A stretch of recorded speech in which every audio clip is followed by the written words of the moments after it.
फर्ज कर लो अगर जाते टाइम बता दो चलेगा, अरे यार क्या बताऊं वो बकरा बीमार है ना, मैं भी चलता।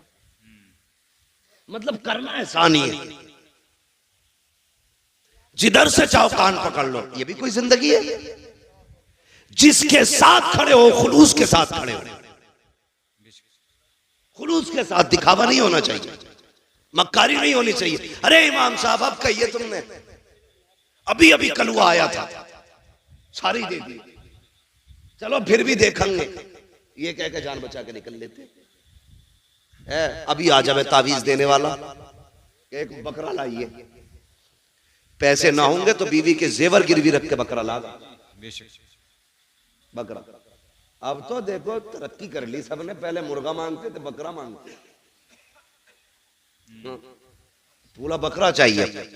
ये बता खानदान की तकदीर लिखेगा क्या इससे, पूरे बकरे से? भाई हम तावीजों में और अपनी जरूरत के लिए कुछ भी कर सकते, दूसरे के हक के लिए कुछ करने तैयार नहीं। इन चीजों से निकलिए, खुलूस पैदा कीजिए दिल में। देने वाला कौन है बोलो, सारे बोले कौन देता है, और जोर से कौन देता है? जरूरतें कौन पूरी करता है? अल्लाह करता है ना। उसकी रजा के लिए तू दूसरों के काम चला, वो तेरे काम चलाना शुरू कर दे।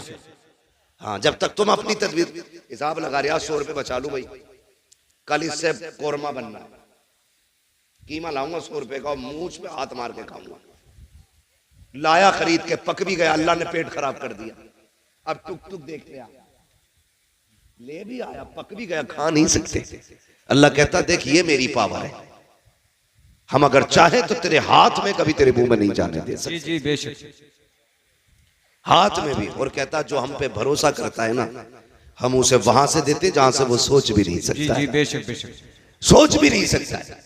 इसलिए मेरी गुजारिश है जहां जरूरत है वहां इन्वेस्ट करो बेशक। लेकिन आज सबसे बड़ा तो दबंग वही है ना जो सबसे ज्यादा इमाम को डरा के रखे। और इमामों से भी हाथ जोड़ के गुजारिश है, प्रधान आ जा तो सराहना ना छोड़ा करो, तुम इमाम हो। हाँ, ये भी मामलात खराब है। प्रधान आ गए तो जगह छोड़ दी, कोई गरीब आ गया तो हिलने ही तैयार नहीं। अपना भी समझो एक ही सफ में खड़े हो गए महमूद व अयाज, ना कोई बंदा रहा ना कोई बंदा नवाज। प्रधान भी है खड़ा हो लाइन से, कौन है तू? मैं वो हूं जो गांव का प्रधान है, मैं मुखिया हूं, मैं जमींदार हूं। होगा तू, मैं मस्जिद का इमाम हूं। तेरी रसाई कहां तक है? थाने तक। मेरी रसाई खुदा तक है। तू थाने कब जाता है? जब दलाली का नंबर हो। मैं खुदा तक कब जाता हूं? दिन में 5 बार लेके जाता। जी जी, पावर देख अपनी, और तू भी डट के खड़ा हो। अगर कोई कहे इमामत करनी है मेरी सुननी है, छोड़ दे मुसल्ला, कह देना। भूखे रह सकते हैं, इज्जत के सौदे नहीं कर सकते। और कई लोग ना इस चीज को इनकिसारी कह देते हैं, ये बड़ी आजिज़ी है। ये आजिज़ी नहीं है, चापलूसी है। तेरे पास वो चीज है जिसके बदले में दुनिया की कोई दौलत नहीं लग सकती। रब ने तेरे सीने में कुरान दिया है, इसकी बदल में कोई शय नहीं हो सकती है। बैठ डट के बता दुनिया को तू कौन है, बताना। हाँ, जो 4 लाइनें इंग्लिश में याद करते लोग उसके आगे खड़े होकर सल्यूट मारते। तूने तो 30 पारे कुरान के सीने में सजा रखे। लेकिन हम उसकी इज्जत नहीं करते। आगे लोटा ना हुआ, ये सफना बिछी, निकालो इन्हें। 5 मिनट लेट थे फजर में, इमाम 5 मिनट लेट हो जा तो इमामत से हटा दिया जाता है। तेरा बेटा 5 महीने से मस्जिद में नहीं आया, तुझे निकाला किसी ने मस्जिद से? नमाज तो सब पे ही फर्ज है ना, ये इमाम पे ही फर्ज है भाई? बोलो, सब पे फर्ज है। ये नौजवान लोग डर रहे हैं कि मैं उसको नहीं कहूंगा, सब पे फर्ज है। सब पे फर्ज है ना नमाज, सब पे ही फर्ज है ना। तो ये जो सुबह सुबह जाके इमाम की खाट उल्टी करते हैं, इनकी जिम्मेदारी है घर से निकले तो बेटों की खाट उल्टी पहले करें, उनका हाथ पकड़ के मस्जिद में लाओ। अपने लल्ला को चादर उड़ाते हो, इमाम की चादर खींचते हो, फिर कहते हो निकालो ही नहीं। मैं एक मशवरा देके जाऊंगा, आपकी वो तो मर्जी है, कोई भी कैसे करे। मैं नहीं जानता आपके यहाँ का हिसाब कैसा है। मस्जिद अच्छी है तो यकीन है कि लोग भी अच्छे होंगे। जी जी बेशक। हाँ, मैं सोचता हूँ मस्जिद देखी तो मुझे लगा लोग भी अच्छे होंगे। लेकिन एक फ्री में मशवरा दे रहा हूँ, इमाम को निकालने की जिम्मेदारी अपने सर मत ले लेना। वरना हो सकता पूरी जिंदगी आपको भटकना पड़े।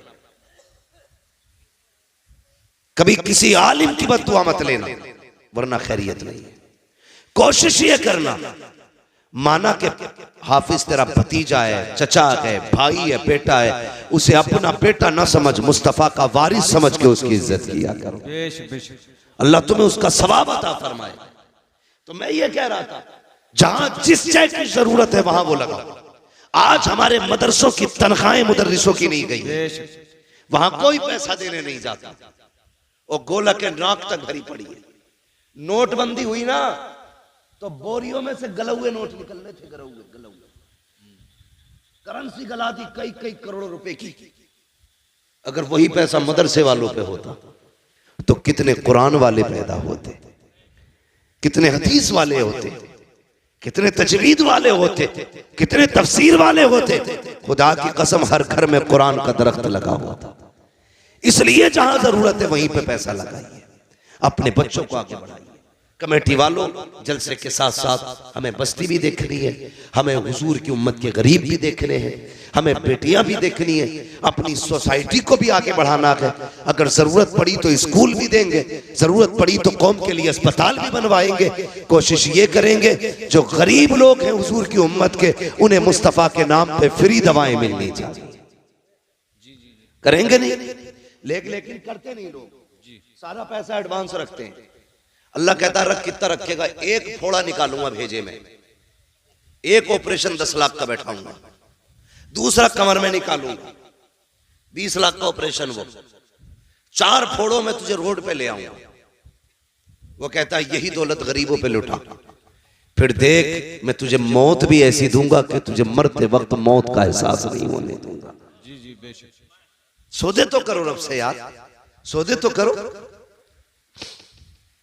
इसलिए मेरी गुजारिश है, आप अपने पैसे को भलाई की जगह लगाइए, जरूरतमंदों पे खर्च कीजिए, जो जरूरतमंद नजर आए उन पे पैसा खर्च करें।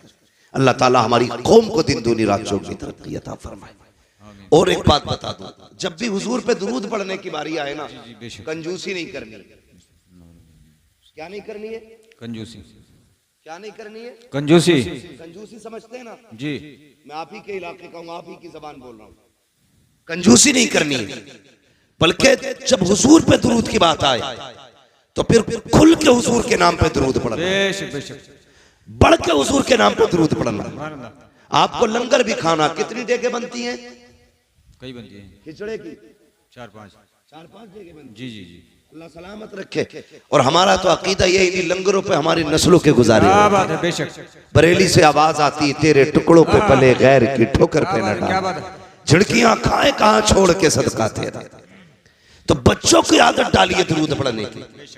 ये जो चुप रह गए ना, इनके बाप ने दुरूद पढ़ना नहीं सिखाया था। ये जो खामोश रहे दुरूद के मौके पर, इनको पढ़ना नहीं सिखाया था। तुम जानते हो दुरूद पाक की बरकत कितनी अहम है।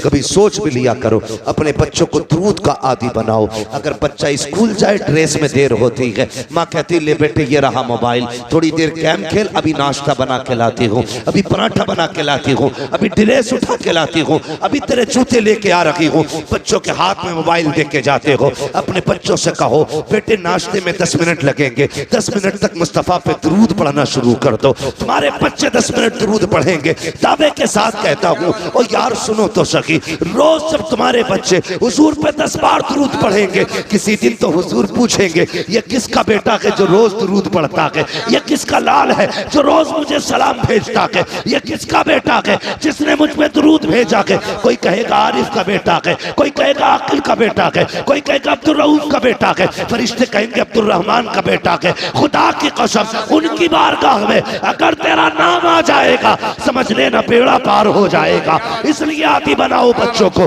हम तो दुरूद से दूर हैं, सलाम से दूर हैं, बरकतें तो देखो। अल्लाह अकबर। एक बहुत बड़े पाए के बुजुर्ग हैं, सफर कर रहे हैं, वक्त असर का था, वुजू करने की चाहत हुई, चाहते थे नमाज पढ़े, लेकिन इस कसरत से पानी नहीं था जितना आज पानी है। हर जगह पे टंकी लगी है, फिर धान ने टंकियां बनवा दी। अब कोई टोटी बंद करने तैयार नहीं है, खुला है तो खुला है पानी। और मेरे भाई इस्लाम ने बताया था पानी हिसाब से खर्च करना, एक एक बूंद का हिसाब कयामत में देना है। ये इस्लाम हमें सबक देता है। आज लोग कहते हैं वाटर लेवल कम होता जा रहा है, उसी पानी को कम खर्च किया जाए। ये पैगाम तो 1400 साल पहले इस्लाम ने दिया था। मैं कुछ और कहना चाहता हूं, आज पानी की कसरत है, कल पानी कहीं कहीं मिला करता था, वो भी कुओं से लोग पानी निकाला करते थे। किसी बस्ती में एक कुआं होता था, किसी इलाके में कुआं होता था, कहीं पे कोई चश्मा होता था, कहीं पे कोई नहर हुआ करती थी। आज हर दरवाजे पे समर से भी लगे गए। पानी की कसरत है।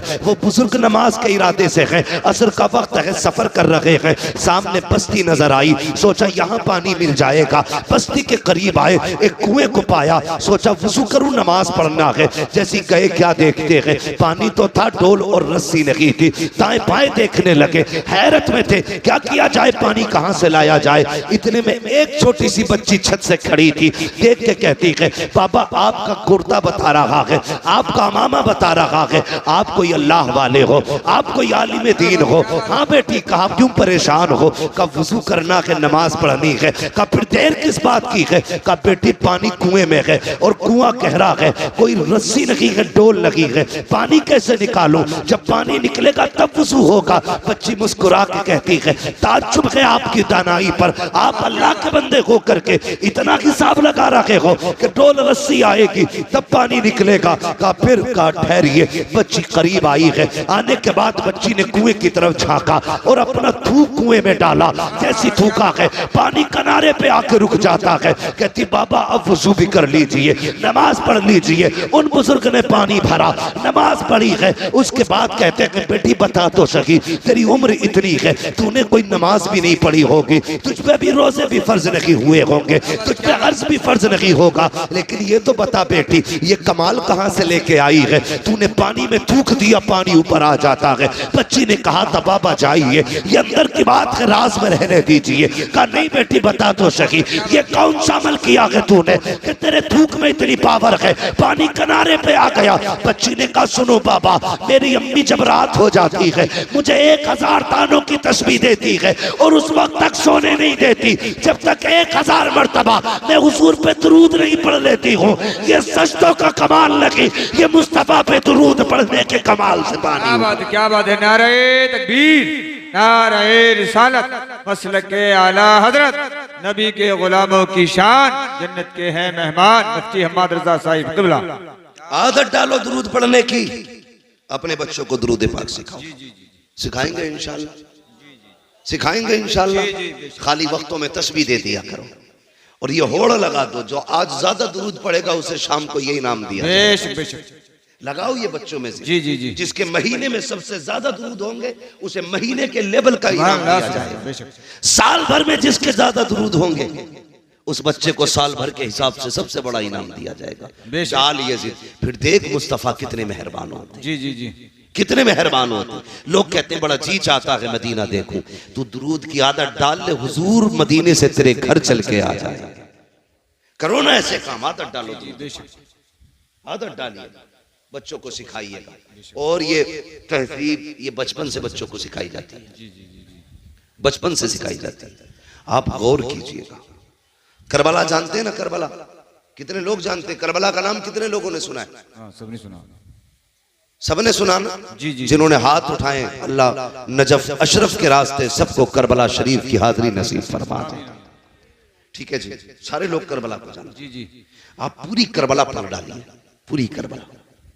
वहां लाशें भी थी, डर भी था, तन्हाइयां भी थी, जंगल था, दहशत थी, गम था, दर्द था, भूख थी, प्यास थी।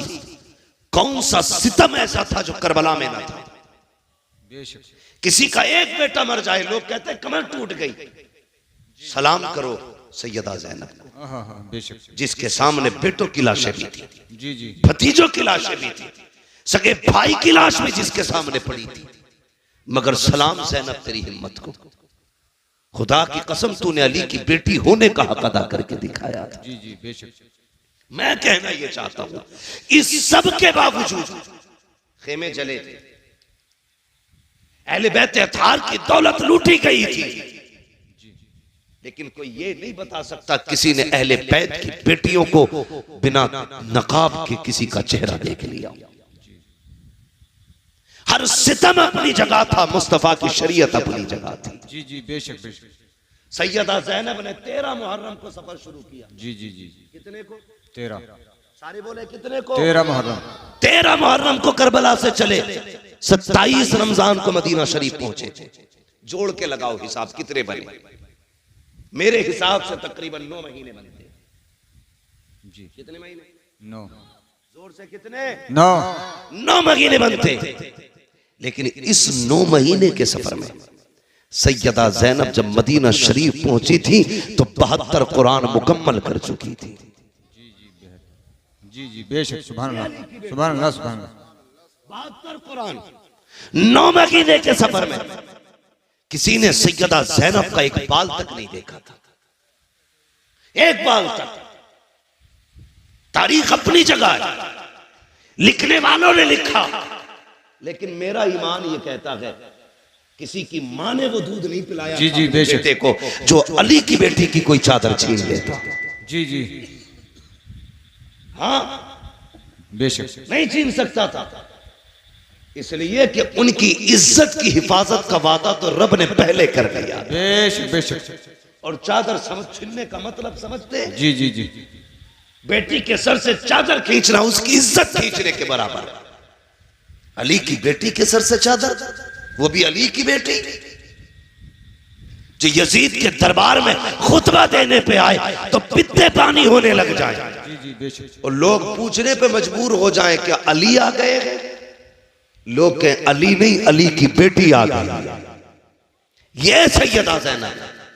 मैं कहना यह चाहता हूं, इन्होंने वो शरीयत का कानून पे अमल करके दिखाया कि दुनिया हैरत में है।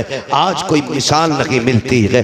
ये उन्हीं के तरकी खैरात है जो बेटियों के सरों पे दुपट्टे सलामत हैं। ये सैयदा ज़ैनब का सदका है जो आज बेटियां पर्दों में नजर आ रही हैं। ये अली की बेटी का करम है जो तेरी मेरी बेटी की सर पे चादर रखी हुई है। ये अली की बेटी का एहसान है जो तेरी मेरी बेटी की इज्जत महफूज है। अगर अली की बेटी ने करबला में चादर न संभाली होती, आज किसी बेटी के सर पे चादर नहीं होती। और जब भी दुपट्टा देखा करो अली की बेटी को याद कर लिया करो। मैं तो ये कहता हूँ बचा के कूफे से आबिद को लेके आई है, कमर पे 12 इमामत उठा के लाई है। अली की बेटी को झुककर सलाम कर इस्लाम तेरी अमानत घर तक बचा के लाई है। नारे तकबीर, नारे रिसालत, मसलके आला हजरत सरकार के घराने की शान, जन्नत के हैं मेहमान मुफ्ती हम्माद रजा साहिब क़िबला। आखिरी बात, आखिरी बात, 10 मुहर्रम शरीफ आती है बेशक।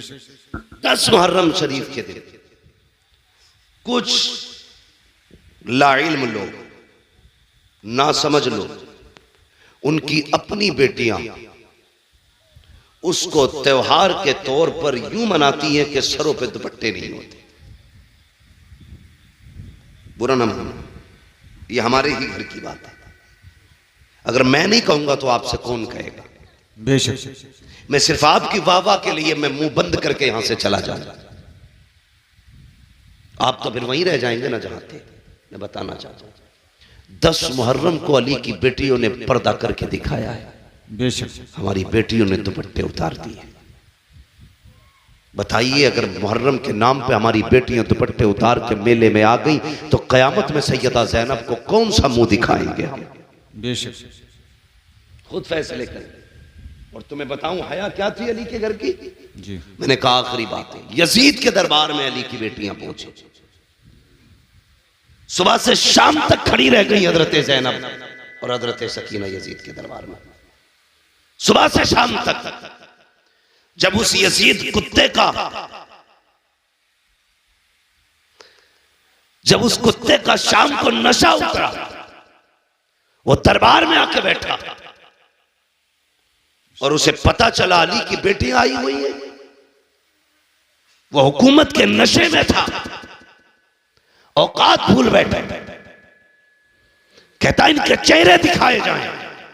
हजरत फिजा आगे बढ़ी, कहने लगी कुत्ते हद में रहे, अली की बेटियां हैं, कयामत आ सकती है, किसी गैर महरम के आगे ये चेहरे नहीं खोल सकती है। ये हजरत फिजा ने कहा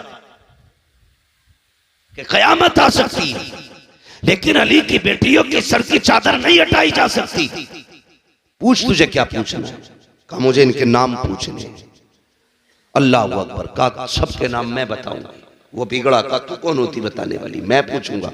कहा हद में रह, हम जान दे सकते हैं लेकिन अपने आकाओं की इज्जत पे आंच नहीं आने दे सकते। उसने फिर इशारा किया उस 7 साल की सकीना की तरफ जिसका बचपना था। कहा ये बच्ची कौन है? कहा ये हुसैन की सकीना है, ये वो है जो हुसैन के सीने पे सर रख के सोती थी। उसने कहा मुझे पूछना है, ये नाम बताए। 3 मरतबा उसने कहा, जवाब नहीं मिला ना। तो कहा ये बोलती क्यों नहीं? इमाम ज़ैनुल आबिदीन ने कहा कुत्ते, इसके गले में जो फंदा पड़ा है ना, ये इतना टाइट है कि इसकी आवाज नहीं निकल रही है, ढीला कर फंदा। उसके कहने से यजीदी फौजी आगे बढ़ा, उसने गले का फंदा खोलने के लिए हाथ बढ़ाया। हजरत सकीना दौड़ के सैयदा ज़ैनब के कदमों से लिपट गई। वो उधर गया तो वहां से हट के इमाम ज़ैनुल आबिदीन के कदमों में यजीद ने कहा था इस बच्ची को क्या हो गया है, ये गले की रस्सी क्यों खोलने नहीं देती? तब हजरत ज़ैनुल आबिदीन का तेवर बदला, लहजे में अली की जुर्रत आई है, वो जोश था, पूरा दरबार कांप गया। चीख के कहा था कुत्ते, ये सकीना 7 साल की जरूर है लेकिन अली की बेटी है, ये मर तो सकती है लेकिन गैर महरम का हाथ इसके गले को लग जाए ये गवारा नहीं कर सकती। बात है, सुभान अल्लाह, बेशक बेशक। अली की बेटी ऐसा पर्दा करे और तेरी बेटी 10 मुहर्रम को तमाशा करे, ये हुसैनियत है, ये यजीदियत है। अगर ऐसा तुम्हारी बेटियों ने किया तो कयामत के दिन कोई बचाने वाला नसीब नहीं होगा। अपनी बेटियों से कहना जैसी मुहर्रम का चांद नजर आ जाए, हर दरवाजे पे सबील का इंतजाम होना चाहिए, हर घर से लंगर बटना चाहिए, हर घर से